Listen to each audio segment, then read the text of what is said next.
कोई भी चीज 10 साल में डबल होती है तो प्रति वर्ष 7% ग्रो करती है। तो आपका रिटर्न आ गया 25 + 7 32%। आई डोंट थिंक आप कंप्लेन करोगे। पहला तरीका शॉर्टकट का तरीका है। कॉफी कैन इन्वेस्टिंग किताब में हमने ये शॉर्टकट को समझाया है। ये शॉर्टकट बहुत ही शॉर्टकट है। इंडिया का लार्जेस्ट प्रोड्यूसर, सबसे शक्तिशाली producer of solvents is alkyl amines, तो उसमें भी हमारी पोजीशन है।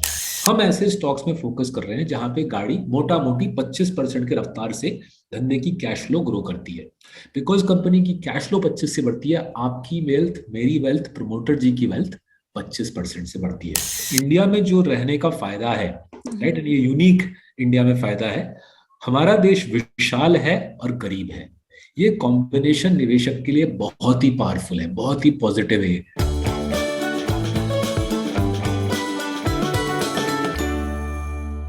आज बी वेल्दी में हम जिनसे बात कर रहे हैं उनका परिचय देने की मुझे नहीं लगता कि कोई ज़रूरत है। अगर आपका रुझान थोड़ा सा भी शेयर बाजार की तरफ है तो आपने उनका नाम ज़रूर सुना होगा। कई निवेशक उनकी बातें सुनकर निवेश की शुरुआत करते हैं और उनकी जो किताब है कॉफ़ी कैन इन्वेस्टिंग, ये शेयर बाजार में निवेश पर सबसे लोकप्रिय किताबों में से एक है। जी हाँ, आज हम बात कर रहे हैं मार्सलस इन्वेस्टमेंट मैनेजर्स के फाउंडर और सीईओ सौरभ मुखर्जी से, और ये जानने की कोशिश कर रहे हैं कि आप और मैं खुद के निवेश के लिए कैसे अच्छी कंपनियां चुन सकते हैं।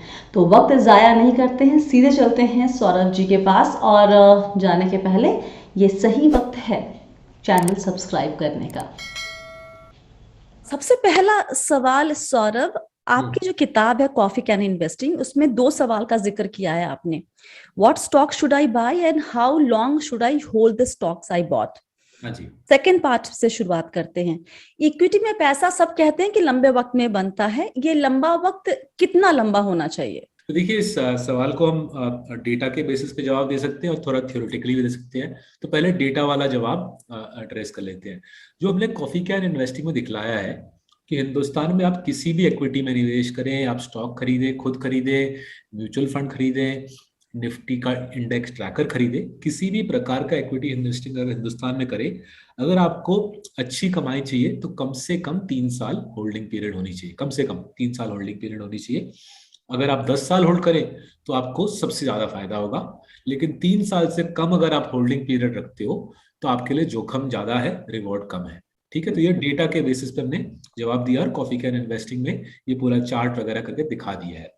ना थोड़ा सा थियोरेटिकली अप्रोच करते हैं। ऐसा क्यों है कि 3 साल कम से कम क्यों चाहिए?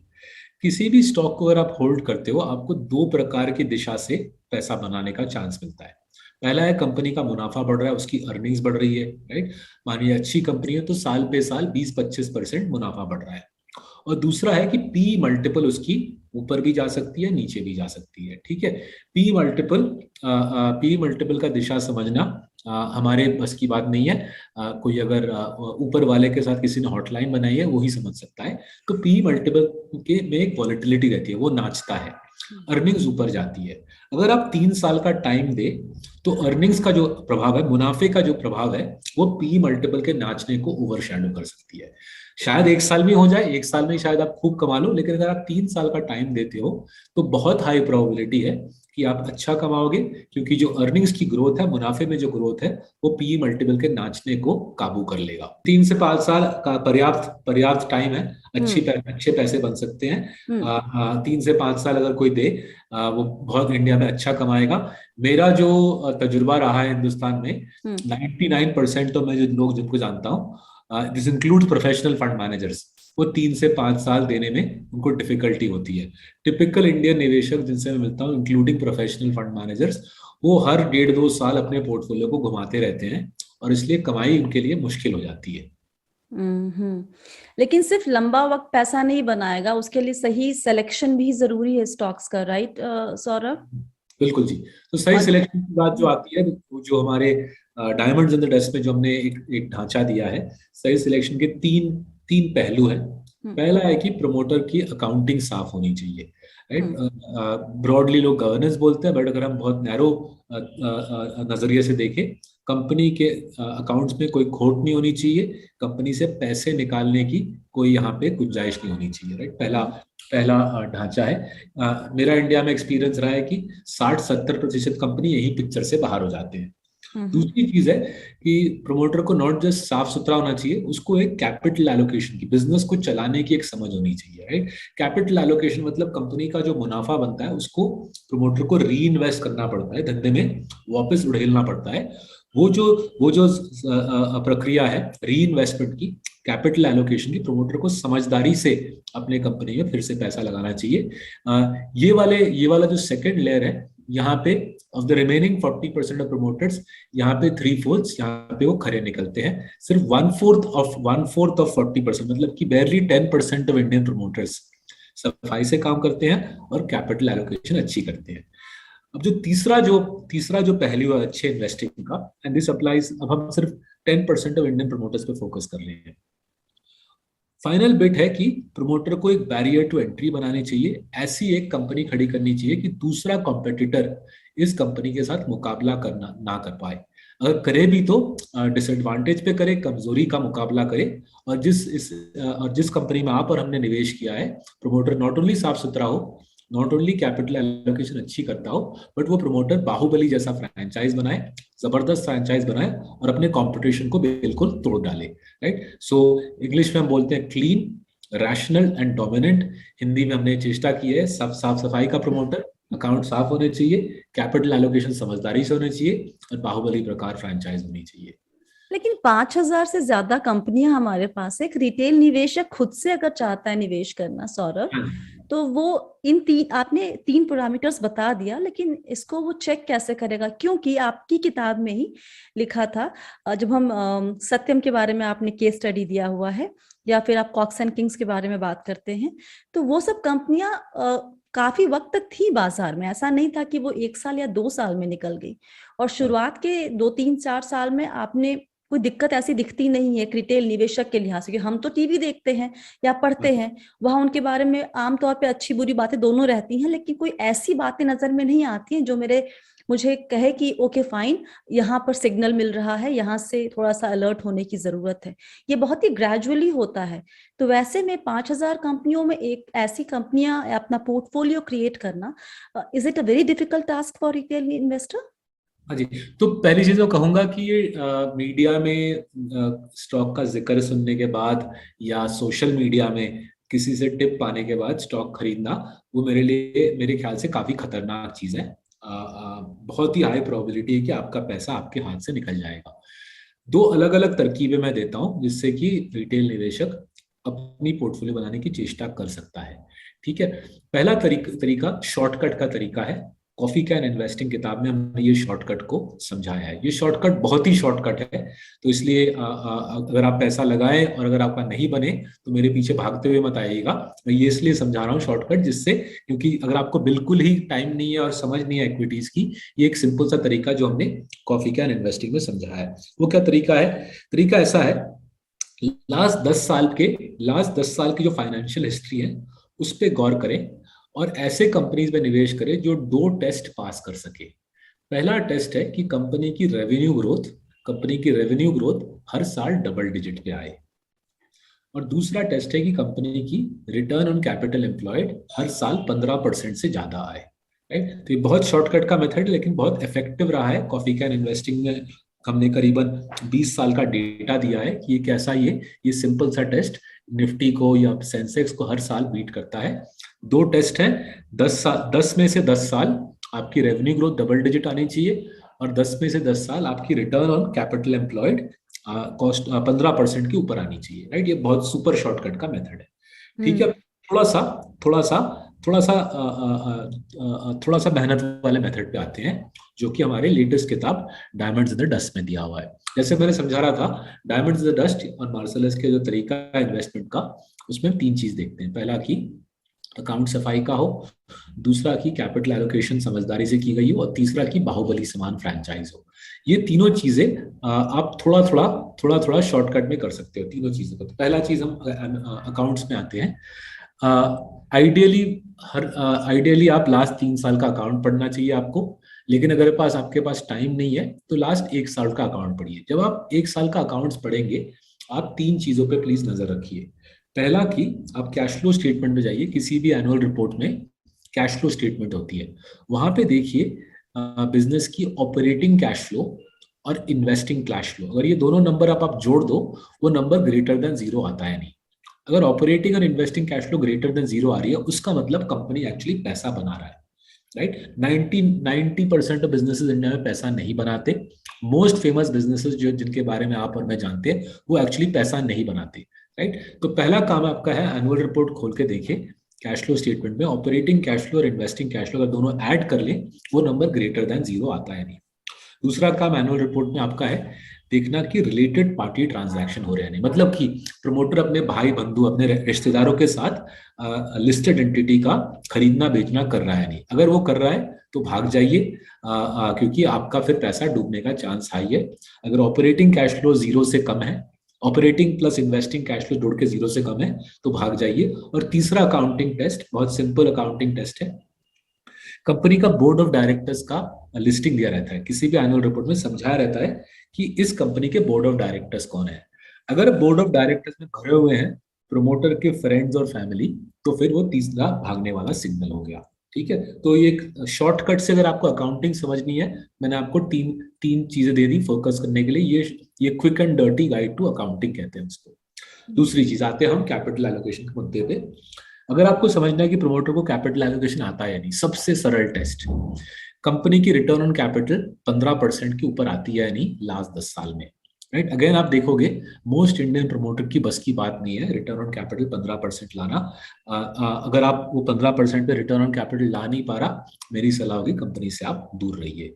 तो अकाउंटिंग हो गया, कैपिटल एम्प्लॉयड हो गया। तीसरी चीज, कंपनी के पास बाहुबली समान बाहुबली प्रकार फ्रेंचाइज है या नहीं, इसका सबसे आसान टेस्ट है। अगर ये कंपनी का प्रोडक्ट आपको मार्केट में दिखता है, आप सिंपल सा दिमाग में पूछिए ये कंपनी प्राइस के बेसिस पे compete करती है नहीं, मतलब कि अगर किसी दूसरे कंपनी ने सेम प्रोडक्ट 25% सस्ते में बेचा, इस कंपनी को भाव घटाने की दरकार होगी या नहीं। अगर दरकार होगी तो भाग जाइए, राइट। कोई भी कंपनी जिसको प्राइस के बेसिस पे compete करनी है, आपके मेरे लिए वेल्थ नहीं क्रिएट कर सकती, राइट। तो ये हो गया, मैंने आपको एक क्विक एंड डर्टी गाइड दे दिया। कॉफी कैन इन्वेस्टिंग वाला तरीका बहुत ही शॉर्टकट वाला है, ये थोड़ा सा मेहनत वाला है। अगर आपको लगता है इतना मेहनत भी आप नहीं कर सकते, तो प्लीज आप सट्टा मत कीजिए बाजार में, किसी फंड मैनेजर को ढूंढिए, म्यूचुअल फंड को ढूंढिए, पीएमएस को ढूंढिए। अगर आप ये बेसिक लेयर ऑफ मैंने जो काम समझाया नहीं कर सकते, तो आपके लिए बेहतर होगा कि प्रोफेशनल फंड मैनेजर को पैसे पकड़ाए जाए। चलिए मान लीजिए तरीका बड़ा आसान सा बता दिया आपने, लोगों ने आइडेंटिफाई भी कर लिया स्टॉक। उसके बाद उनका सवाल आता है कि ये सही वक्त है निवेश का या फिर इंतजार करें।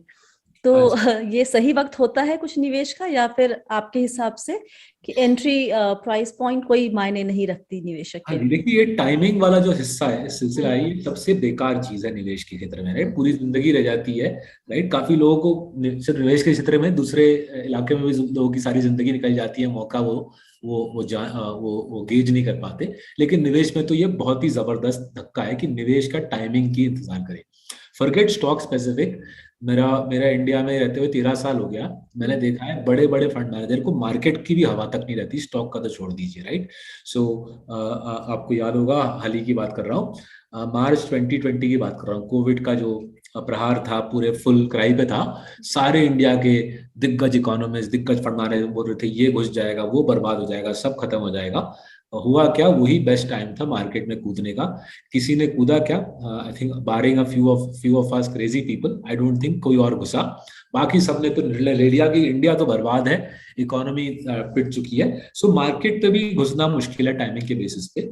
नाउ होता क्या है, बिकॉज हमारे देश के स्टॉक मार्केट में 95% स्टॉक्स की मुनाफा ग्रो करने की क्षमता इतनी कमजोर है कि ओनली तरीका वहां पे कमाना है कि उनको टाइम करना, राइट। टाइम करना इम्पॉसिबल है, बिकॉज वो कंपनी की इंजन ही इतनी कमजोर है। लोग ये प्रार्थना में रहते हैं चलो पहाड़ से नीचे जाएगी गाड़ी तो एटलीस्ट मूव करेगी, राइट। वैसे स्टॉक से तो हमको दूर रहना है, हमको तो कमजोर वाले इंजन वाले स्टॉक्स जो निफ्टी में हावी रहते हैं या सेंसेक्स में हावी रहते हैं, उन स्टॉक से दूर रहना है। हम ऐसे स्टॉक्स में फोकस कर रहे हैं जहां पे गाड़ी मोटा मोटी 25% के रफ्तार से धंधे की कैश फ्लो ग्रो करती है।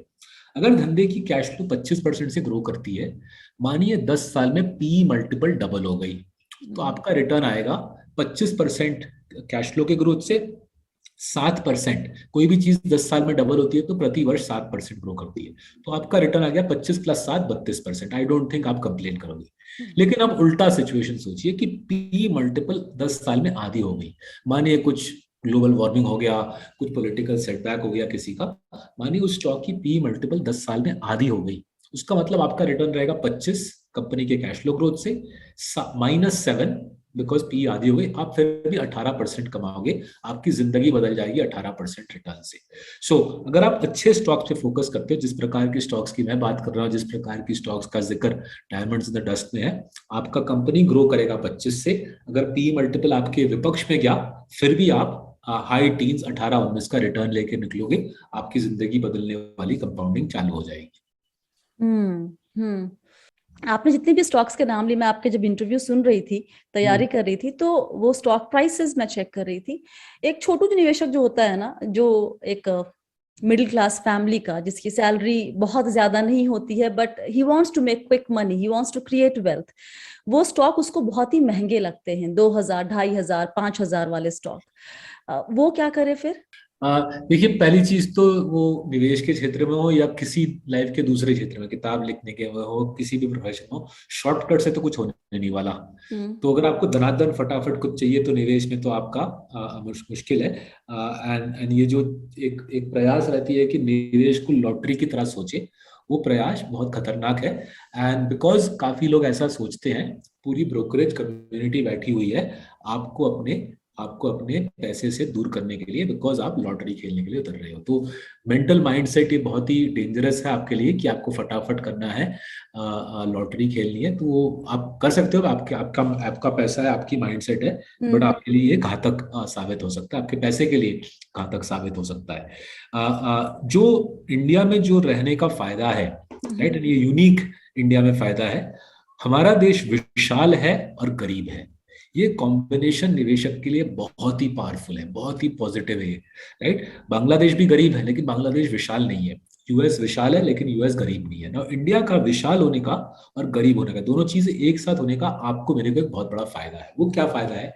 वो फायदा है कि हमारे देश में करीबन 20-25 कंपनी ऐसे हैं जो आपको मेरे को जिंदगी की एसेंशियल सामग्री बेचते हैं, राइट। जैसे कि बच्चों का दूध, जैसे कि कुकिंग ऑयल, जैसे कि हवाई चप्पल, जैसे कि ब्लड टेस्ट।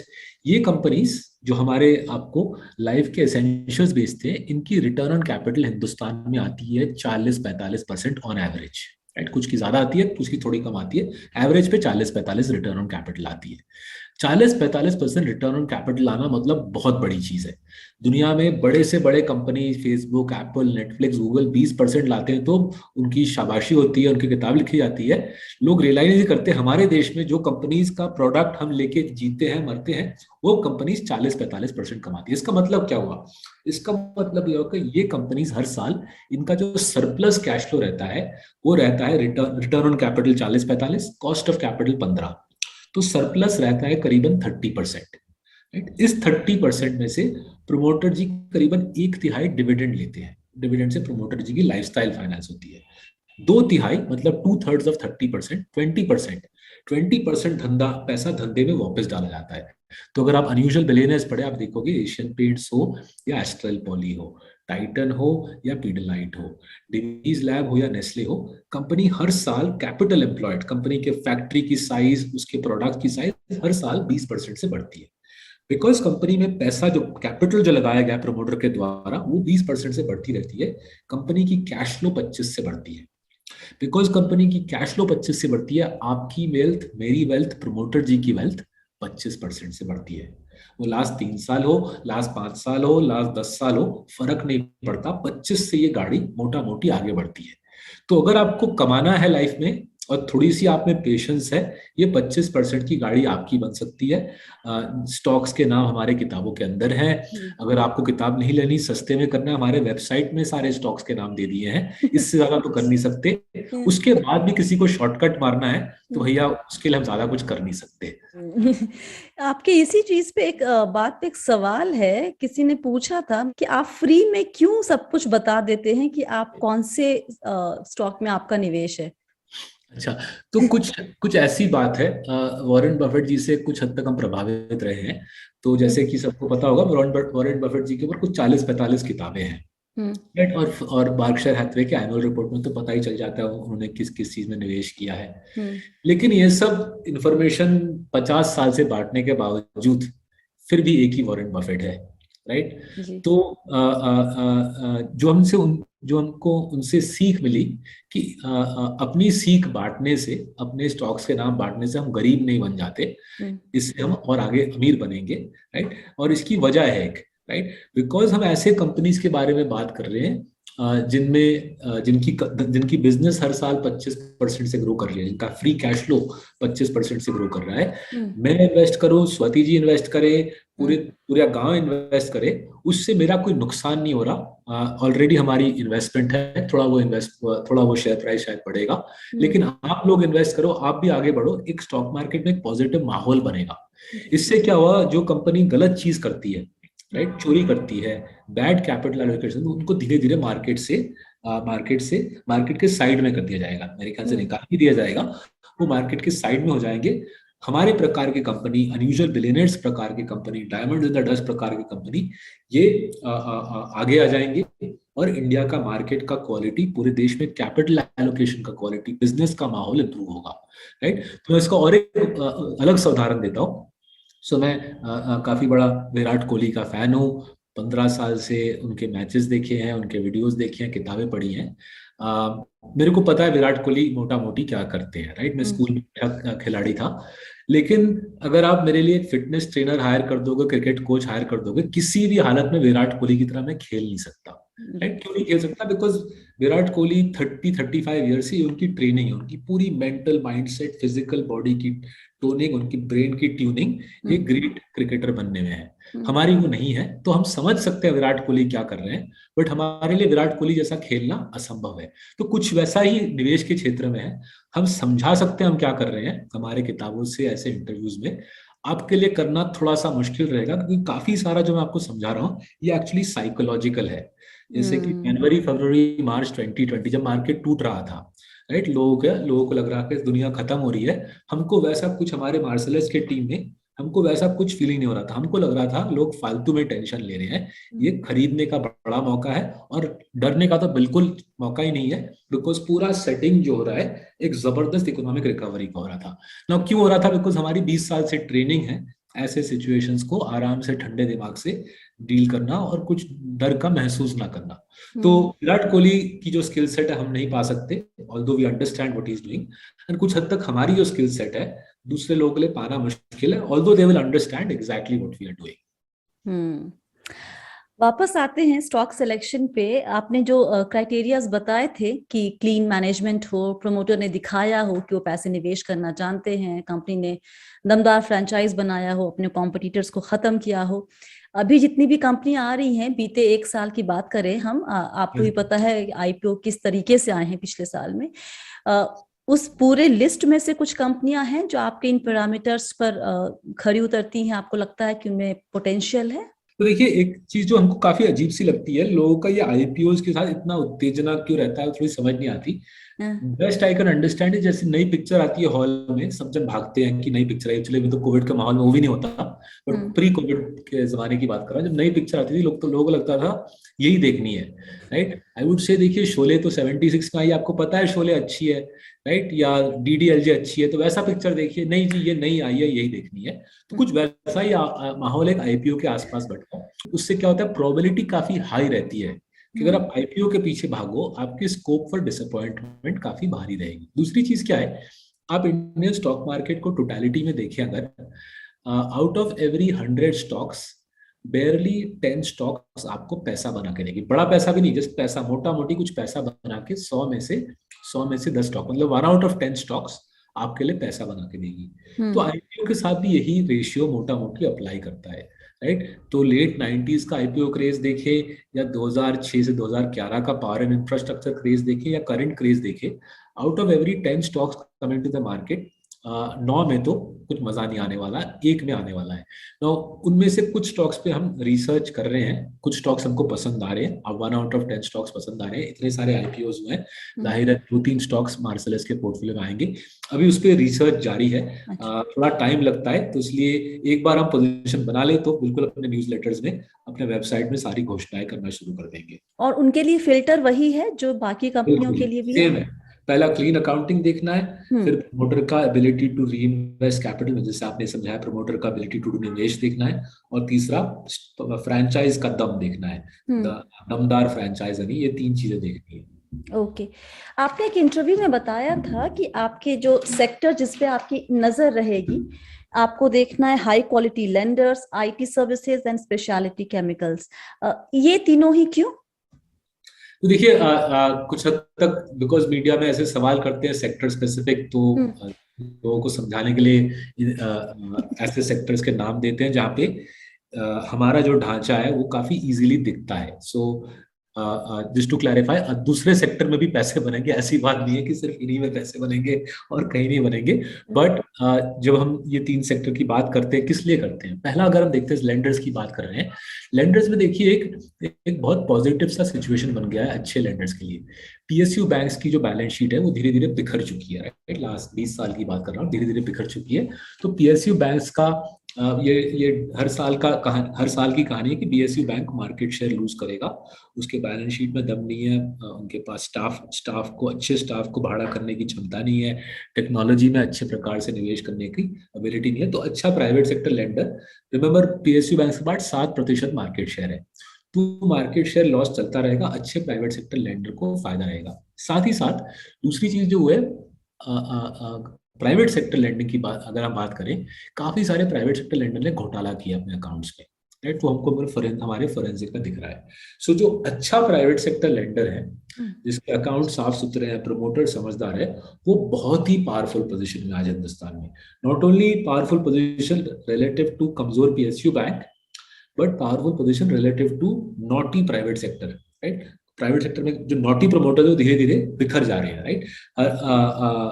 यस बैंक देखा, डीएचएफएल देखा, एलएफएस देखा, एक्चुअली हाल ही में लास्ट 3 महीने में काफी 2 बड़े धमाके हुए, लेकिन इतने आदी हो गए इंडिया में, अब हम नोटिस भी नहीं करते। तो काफी बड़े धमाके हुए प्राइवेट सेक्टर लेंडर्स में लास्ट 3 महीने में। तो पहली बात, प्राइवेट सेक्टर लेंडर्स बहुत बहुत ब्यूटीफुल सा सेटिंग बना है, जहाँ पे 4 या 5 अच्छे प्राइवेट सेक्टर लेंडर बहुत सारा पैसा कमाएंगे अगले 5-6 साल में।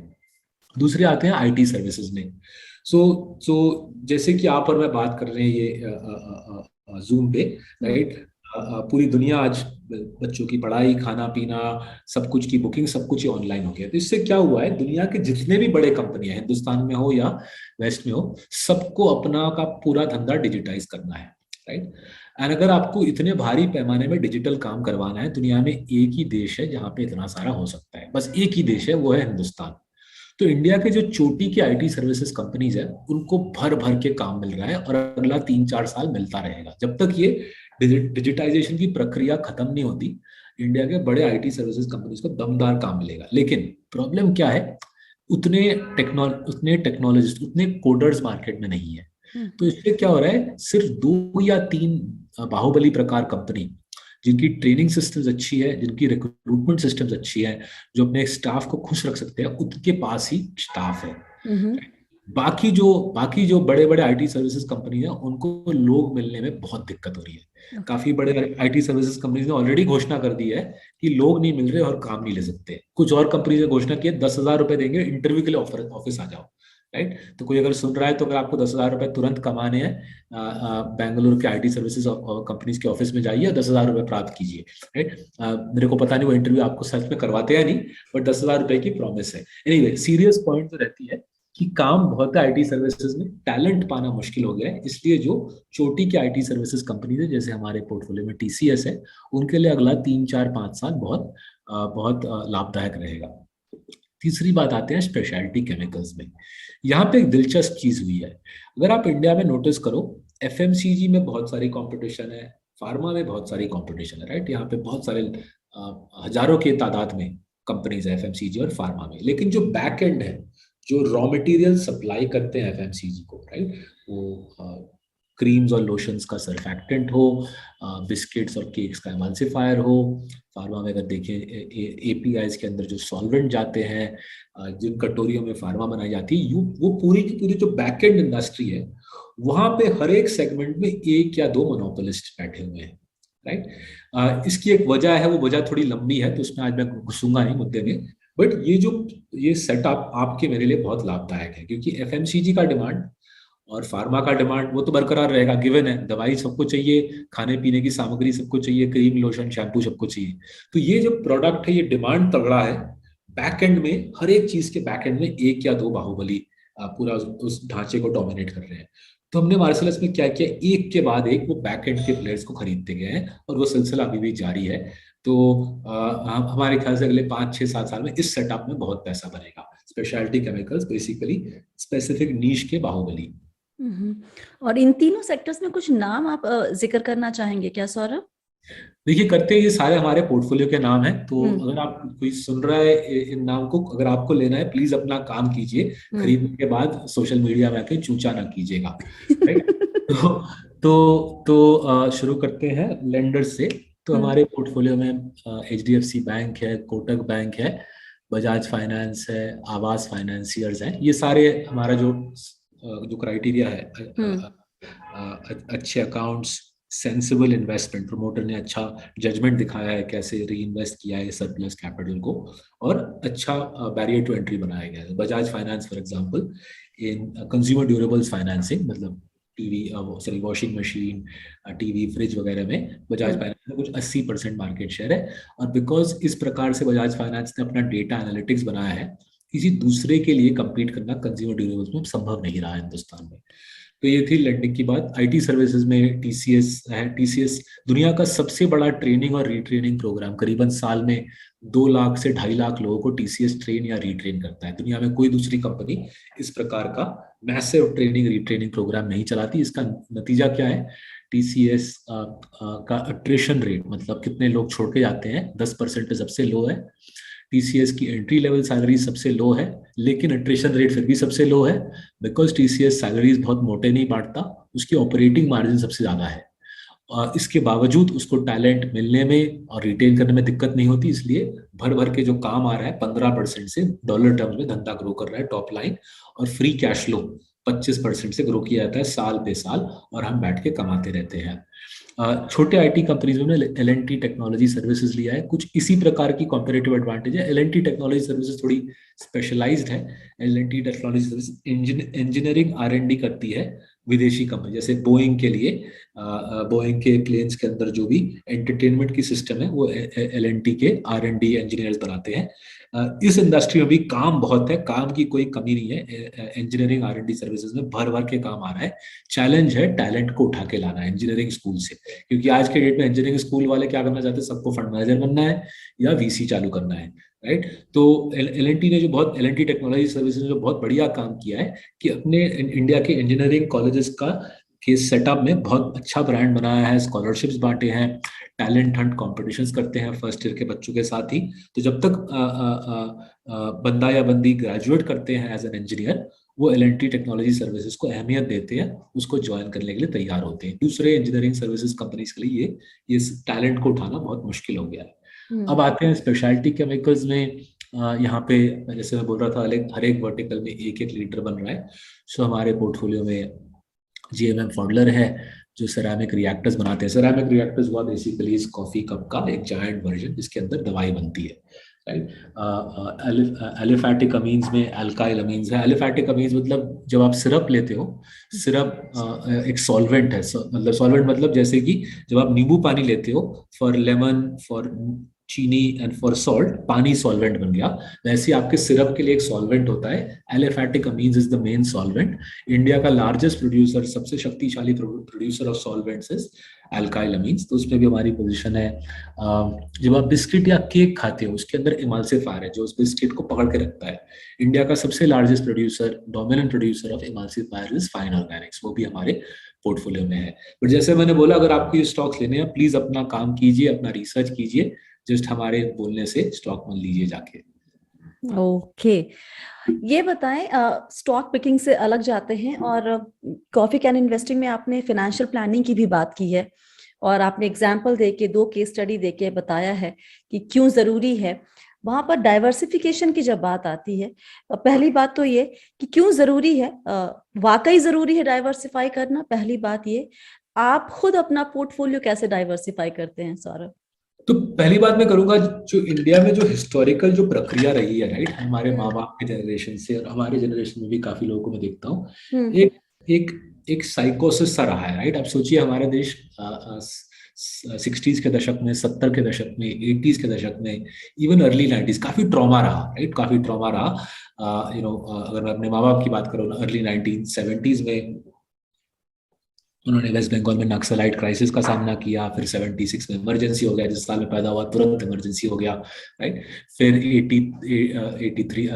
83 में मिसेस 84 में मिसेस गांधी का डेथ हुआ, 91 में राजीव गांधी जी का डेथ हो गया, फिर बबरी मस्जिद हुआ, राइटिंग शाइटिंग, एक लाइक ट्रॉमा पे ट्रॉमा था। तो वो वाला जो जनरेशन था वो रिस्क लेना चाहता ही नहीं था, बिकॉज उनके जिंदगी में इतने दिक्कतें आ रही थी, तो उनको रिस्क कम रखना था। और उस जमाने में आप भारत सरकार का बॉन्ड लेते तो उसमें भी 16% रिटर्न मिल जाती है, 17% रिटर्न मिल जाती। तो एक तरफ से रिस्क लेने का फायदा ही क्या था, प्लस स्टॉक मार्केट में भरपूर करप्शन थी 80s 90s में, Harshad Mehta scam, Ketan Parekh scam etcetera. तो वो जो जमाना था वो उन्होंने रिस्क लिया नहीं। नॉट ओनली उन्होंने ये भारत सरकार के बॉन्ड एफडी किए, उन्होंने उससे भी एक हानिकारक चीज के रियल एस्टेट में निवेश किया, राइट। और ये रियल एस्टेट में निवेश की प्रक्रिया ये आज तक भी चलती आ रही है, ये बहुत ही खतरनाक है।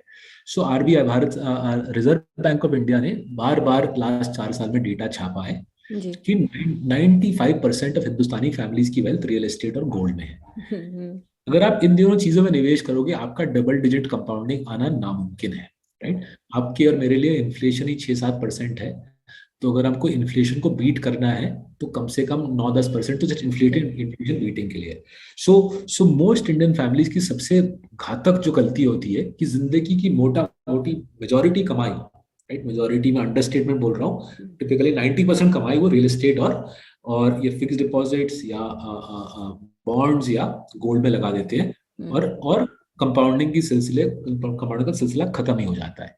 जो हमारी जो सलाह रही है कॉफी कैन इन्वेस्टिंग में, पहली बात जो मैंने किया है कि अगर आपको अच्छे से एसेट एलोकेशन करना है, एक रजिस्टर्ड इन्वेस्टमेंट एडवाइजर को लीजिए। सभी के वेबसाइट में सबके नाम दिए हुए हैं, छोटी सी फी देके ये आपके लिए आपका पूरा फाइनेंशियल प्लान बना देंगे। बट अगर सिंपल तरीके से बात करें, सबसे सिंपल तरीका है अपना फाइनेंशियल प्लान बनाने का।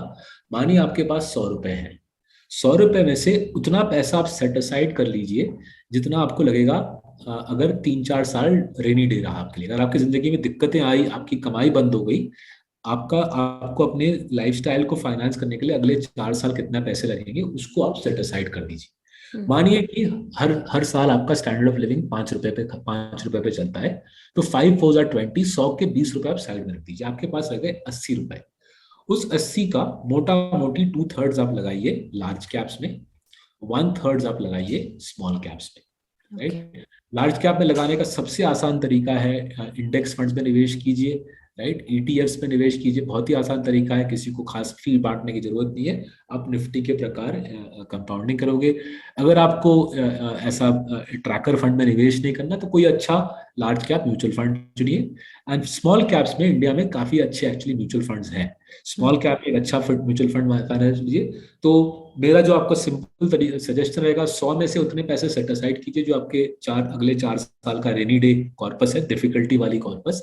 अगर वो मानिए 20 रुपए है तो आपके 80 रुपए बच गए, 80 में से 2/3 मानिए 55-60 रुपीज आपने डाल दिए लार्ज कैप्स में, और 25 से 30 रुपए आपने स्मॉल कैप्स में डाल दिए। ये एक सिंपल सा तरीका है कॉफी कैन इन्वेस्टिंग में, इसको और विस्तार से समझाए। ये तरीके से अगर आप इन्वेस्टिंग करोगे फ्रॉम इधर आप 30s में हो, 40s में हो, इवन अर्ली 50s में हो, आपके लिए अगले 10 साल में ये तरीका आपके लिए अच्छा कमाई करके देगा। ओके, तो फिर गोल्ड या रियल एस्टेट में या फिर डेट में एलोकेशन ना के बराबर रखे तो बेहतर है। वो जो रेनी डे कॉर्पस है उसमें से अगर आपको डेट करना है कर सकते हैं। गोल्ड का तो मैं कभी लॉजिक समझा नहीं, गोल्ड की वॉलेटिलिटी, गोल्ड का डेटा बहुत इजीली उपलब्ध है, कोई भी जाके देख सकता है। And diamonds in the dust के पहले चैप्टर में हमने सारा डेटा डाल दिया है। जी गोल्ड की वॉलेटिलिटी निफ्टी समान है, गोल्ड की वॉलेटिलिटी निफ्टी समान है, गोल्ड की रिटर्न निफ्टी की आधी आती है। तो मेरे तो समझ के बाहर है कि मैं सेम वॉलेटिलिटी में आधा रिटर्न क्यों लूँ। एंड थैंकफुली हमारे घर में उतनी गोल्ड की कोई क्रेज नहीं है, तो अभी हमने गोल्ड में निवेश करने का लॉजिक ही नहीं समझ आया कभी हमको। ओके चलिए, अब यहाँ पर ना जो सवाल आए थे हमारे पास हमारे सब्सक्राइबर्स के, वो एक एक करके लेते हैं। ठीक। शफी और जावेद दोनों का सेम सवाल है रिलैक्सो को लेकर। शफी जी पूछ रहे हैं कि क्या रिलैक्सो अभी भी सौरभ जी के पोर्टफोलियो में है, क्या उनका फेवरेट स्टॉक है ये अभी भी। उनके पसंदीदा स्टॉक ज्यादातर लार्ज कैप में है, तो क्या लार्ज कैप इंडेक्स बेहतर होगा इंडिविजुअल लार्ज कैप स्टॉक लेने से। राइट, सो देखिए आरसेलस में मोटा मोटी एक लार्ज कैप फंड है, large and mid cap fund है जो सीसीपी कहलाता है, और एक मिड कैप फंड है, मिड एंड स्मॉल कैप जो राइजिंग जायंट्स कहलाता है, एक हमारा स्मॉल कैप फंड है जो लिटिल चैम्प्स कहलाता है, और सेपरेटली हमारा एक फाइनेंशियल सर्विसेज फंड है जो किंग्स ऑफ कैपिटल कहलाता है। सो रिलैक्सो हमारे barring the financial fund and barring the large cap fund, बाकी हमारे सारे फंड्स में रिलैक्सो है। बिल्कुल दमदार कंपनी है, मैसिव अपॉर्चुनिटी है। करीबन 60% 70% इंडिया की जो फुटवेयर मार्केट है वो ब्लैक इकोनॉमी में है, वो बिखर रही है, टूट रही है, और जो ब्लैक इकोनॉमी का जो ग्राहक है वो 60 70 80 रुपए प्रति आइटम ऑफ फुटवेयर देता है, राइट। पेयर ऑफ फुटवेयर के लिए वो 60 70 80 रुपए देने के लिए तैयार है। उस प्राइस पॉइंट पे फॉर्मल इकोनॉमी में एक ही प्रोड्यूसर है जिसका नाम है रिलैक्सो। रिलैक्सो की जो मैं चप्पल पहनता हूँ 98 रुपीज की है, बट जो हमारे घर में जो कुक है उसकी चप्पल करीबन 80-85 रुपीज की है, राइट। और अगर आप अमेजोन पे जाके देखो 80 से लेके करीबन 200-250 रुपए तक दूसरा कोई रियली है नहीं इस मार्केट में, राइट। इसके बावजूद इतने लो प्राइस पॉइंट में फुटवेयर बनाने के बावजूद रिलैक्सो की ग्रोस प्रॉफिट मार्जिन है 60%, उसकी ऑपरेटिंग मार्जिन है 17%, विच गिव्स यू सेंस कितना दमदार ये फ्रेंचाइज है। समुंदर, ग्रोथ का समुंदर है इसके सामने, बिकॉज कोई दूसरा प्लेयर है ही नहीं इस मार्केट में। अगर आप सोचो बाकी सारे फुटवेयर मैन्युफैक्चरर्स आपको हमको 400 500 600 800 1200 रुपए के जूते या चप्पल बेचने में तैयार है, वहां पे भरपूर कंपटीशन है। रिलैक्सो ओनली प्लेयर है जिसने पूरा सस्ते एंड को कब्जा कर लिया है, मैसिव स्केल पे। रिलैक्सो स्केल ऑफ प्रोडक्शन दूसरे किसी के कंपैरिजन में 4 या 5 गुना ज्यादा है। रिलैक्सो 50,000 दुकान में उपलब्ध है। अगर आप बाकी फुटवेयर कंपनीज का डिस्ट्रीब्यूशन ऐड कर लो फिर भी 50,000 नहीं बन पाता। सो कमाल का सेटअप है यहाँ पे। रमेश दुआ जी और उनके फैमिली को काफी बधाई देनी पड़ेगी इतना कमाल का फ्रेंचाइज बनाने में। अगला 10 साल जैसे ये ब्लैक इकोनॉमी टूटता है तो पूरी मार्केट इनके गोदी में आके गिरेगी। राइट। अंकुर बख्शी जी ने कहा कि सौरभ सर को पहले थैंक यू कहिए, सो थैंक यू। फिर कह रहे हैं कि नायका के बारे में क्या सोचना है उनका, और बजाज फाइनेंस यहाँ से कितना ग्रो करेगा अगले 5 से 7 साल में। देखिए नायका के बारे में अभी भी हमको उतनी पूरी समझ प्राप्त नहीं हुई है, अभी भी स्टडी चल रही है। जब स्टडी हो जाएगी होपफुली पता चल जाएगा जनता को। बट दिलचस्प फ्रेंचाइज है, फाल्गुनी नायर जी को शाबाशी देनी चाहिए, कमाल का फ्रेंचाइज बनाया है। जहाँ पे भी देखता हूँ, अपने घर में देखूँ या अपने जो हमारे ऑफिस में लेडीज हैं उनसे पूछूं तो जबरदस्त फ्रेंचाइज बनाया है, एक शाबाशी देनी पड़ेगी नायर जी और उनके टीम को। बट काम अभी जारी है तो मैं आपको कोई व्यू नहीं दे पाऊंगा। ओके। जहाँ तक बजाज फाइनेंस का सवाल रहता है, हमारे ख्याल से अगले 10 साल मैसिव अपॉर्चुनिटी है। बाकी जो करीबन इंडिया में मोटा मोटी 100 लार्ज एनबीएफसीज हैं, 100 में से सिर्फ 5-6 के पास दम है, बाकी 95 तो रह गए, बैलेंस शीट टूट गई, प्रमोटर जिन्हें नोटी चीजें की। सो जो लार्ज एनबीएफसीज हैं उसमें ये कंपनी बिल्कुल सिंगुलर है, बिल्कुल अकेला इसने जिस प्रकार का फ्रेंचाइज बनाया है, जिस प्रकार की टेक्नोलॉजी में स्ट्रेंथ रखते हैं, हमारे ख्याल से ये फ्रेंचाइज अगले 10 साल में हमारे ख्याल से 10 साल में 10 गुना देना इसके लिए मुश्किल बात नहीं होगी। मैसिव अपॉर्चुनिटी है, कंपटीशन बिखर रही है, टेक्नोलॉजी में जबरदस्त स्ट्रेंथ बनाई है। संजीव बजाज जी और राजीव जैन जी को बधाई देनी पड़ेगी, कमाल का काम किया है। ओके। दीपक गुप्ता जी का सवाल है कि can you please ask from Saurabh, for small investors who can't invest in 50 lakhs in PMS, can they invest in his CCP blindly on monthly basis with equal weightage to all stocks, or if he can suggest some rough idea of weightage to small investors like us? Plus also he wants to thank you for publicly disclosing the portfolio. We're delighted that the people like him are benefiting from our books, from our newsletters. Equal weightage हम नहीं करते, so I'll be very honest. Equal weightage नहीं करते. हमारे portfolios में जो सबसे बड़ी पोजीशन है और सबसे छोटी पोजीशन है, सीसीपी में भी काफी बड़ा फर्क है. लेकिन एज अ रफ गाइड अगर आप इक्वल वेटेज करो, आपका बहुत बुरा आउटकम नहीं आएगा. लेकिन जो चैलेंज आपके लिए रहेगी कि आपको डिसिप्लिन रहना है. जनवरी फरवरी मार्च 2020 जैसे पीरियड में डरना नहीं है, right? That is where most people get killed in India. वो डर जाते हैं. और neither should you get greedy. जैसे अभी थोड़ा तेजी चली है, ऐसा नहीं कि सारे घर के सब कुछ हीरे जवाहरात गला के आपने मार्केट में डाल दिए. तो अगर आप ग्रीड और फेयर के साथ जूझ सको तो equal weighted CCP will not be a bad way to go. Asha Kothari ji जानना चाहते हैं कि ऐसे कौन से नेशनल और इंटरनेशनल फैक्टर्स को दिमाग में रखना चाहिए जब हम अपना पोर्टफोलियो क्रिएट कर रहे होते हैं तब. देखिए आशा जी, मैं कुछ 20 चीजें बोल तो सकता हूँ. ग्लोबल वार्मिंग, चाइना के साथ क्या फॉरेन रिलेशन है, अगला यूएस इलेक्शन कौन जीतेगा, ऐसे मैं सैकड़ों चीजें बोल सकता हूँ. लेकिन इसमें कुछ पैसा नहीं बनता, ये बेकार की बातें हैं. अगर कभी आप मेरे को चाय पकौड़े खाने के लिए बुलाओ, या ऐसे मैं बातें करके टाइम पास कर सकता हूँ. जहां तक आपका और मेरा सवाल है, निवेश के क्षेत्र में 3 ही चीजें मायने रखती हैं. प्रमोटर जी सफाई से काम कर रहे हैं नहीं, प्रमोटर जी को निवेश करना आता है या नहीं, और धंधा दमदार है या नहीं, फ्रेंचाइज दमदार है नहीं. बाकी सब चीजें एंटरटेनमेंट है. एंटरटेनमेंट की तरह ट्रीट कीजिएगा उनको. विशाल सप्रे जी पूछ रहे हैं कि आप जो भी मास्टर्स जो डिफरेंट पोर्टफोलियो ऑफर करता है, वहां पर निवेश के लिए मिनिमम कैपिटल रिक्वायरमेंट क्या होती है. इनका दूसरा सवाल है कि what is the percentage churn in your portfolios typically in the time frame of से 3 years. सो सेबी का रूल है, हम SEBI regulated portfolio management services provider है. सेबी का रूल है कि 50 लाख का मिनिमम है. तो हमारे फ्लैगशिप पोर्टफोलियो कंसिस्टेंट कंपाउंडर में भी 50 लाख का मिनिमम है, और किंग्स ऑफ कैपिटल में भी 50 लाख का मिनिमम है.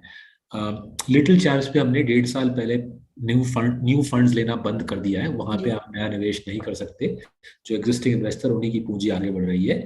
और जो राइजिंग जायंट, जो मिड कैप फंड है हमारी, वहां पे मिनिमम टिकट साइज है 1 करोड़ रुपए. But 50 lakh Kings of capital और सीसीपी दोनों में है, और वो सेबी का मिनिमम अमाउंट है. दूसरा सवाल क्या था स्वाति जी? चर्निंग के ऊपर पोर्टफोलियो 3 साल के. हाँ, हमारी टिपिकल पोर्टफोलियो, मार्सेलस की सारी पोर्टफोलियो, करीबन हम 10,000 फैमिलीज के 10,000 पोर्टफोलियो चलाते हैं.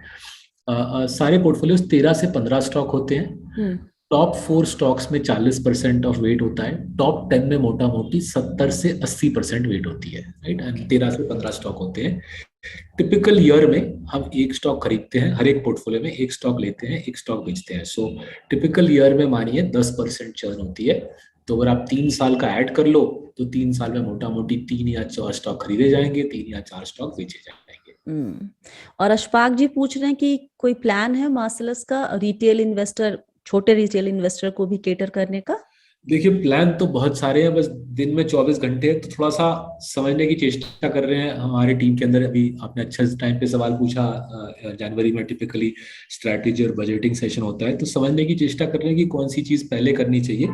तो हाँ, काफी छोटे निवेशकों ने बोला है कि कुछ करना वो चाहते हैं मार्सेलस के साथ जुड़े, तो सोच रहे हैं क्या कर सकते हैं. म्यूचुअल फंड लाइसेंस लेने की हमारे पास इच्छा नहीं है, तो कुछ दूसरा सोचेंगे, दूसरा कोई तरीका सोच रहे हैं जिससे कि छोटे निवेशक के लिए हम पैसा बना सकते हैं. और ये आखिरी जो कमेंट है, ये मेरे हमारे प्लेटफॉर्म पे नहीं आया था, ये दूसरे आपके किसी इंटरव्यू वाले वीडियो पर था, जहाँ पे लिखा है कि good answers by Saurabh, but I wonder if his real portfolio actually only follows these concepts. If so, he will underperform the market in short to medium term, and by then most clients will likely to lose their patience and leave. He may make more money in long term, but will the client stick around in that hope? कोई leave नहीं करता India में. India में लोग समझते हैं कि शांत ठंडे दिमाग से, इंडिया में लोगों को बहुत अच्छी समझ है, ठंडे दिमाग से अगर 20-25% हर वर्ष बनता है, कोई छोड़ के नहीं जाता। हमारे देश में लोगों को समझ है कि 20-25% कितनी मोटी रकम होती है, और साल पे साल वो जब कमाई दिखती है, कोई छोड़ के नहीं जाता है हिंदुस्तान में। वो हमारी खुशकिस्मती है कि हम इस देश में रह के 10,000 फैमिलीज के लिए उनका पैसा निवेश कर पा रहे हैं। Thank you so much Saurabh, lovely talking to you, and I am sure हमारे बी वेल्दी के दर्शक बहुत ज्यादा इंस्पायर्ड होंगे और सीखेंगे कैसे स्टॉक्स में निवेश करना है। Thank you so much. Swati, thank you for inviting me, और आपके दर्शक और वेल्दी बने और आपका शो खूब चले इंशाल्लाह। हम आपसे ये नहीं पूछेंगे कि आपको ये वीडियो कैसा लगा, हमें यकीन है कि आपको ये वीडियो बहुत अच्छा लगा होगा, और अच्छा लगा है तो लाइक करके बताइए और शेयर कीजिए अपने दोस्तों के साथ, अपने परिवारजनों के साथ, उन सभी के साथ जिनको शेयर बाजार में निवेश करना चाहिए, जिनको करने का शौक है और वो थोड़ा सा गाइडेंस तलाश रहे हैं। और आपने क्या सीखा है वो कमेंट करके भी बताएंगे तो मुझे बड़ा अच्छा लगेगा। और बस इतना ही आज के वीडियो में। याद रखिए, आप हैं मेरे यानी स्वाति के साथ, और हम सब हैं बहुत ही सावधानी और समझदारी के साथ अमीर बनने के सफर पर। आप सभी को बहुत सारा प्यार और दुलार। Stay blessed, healthy and be wealthy.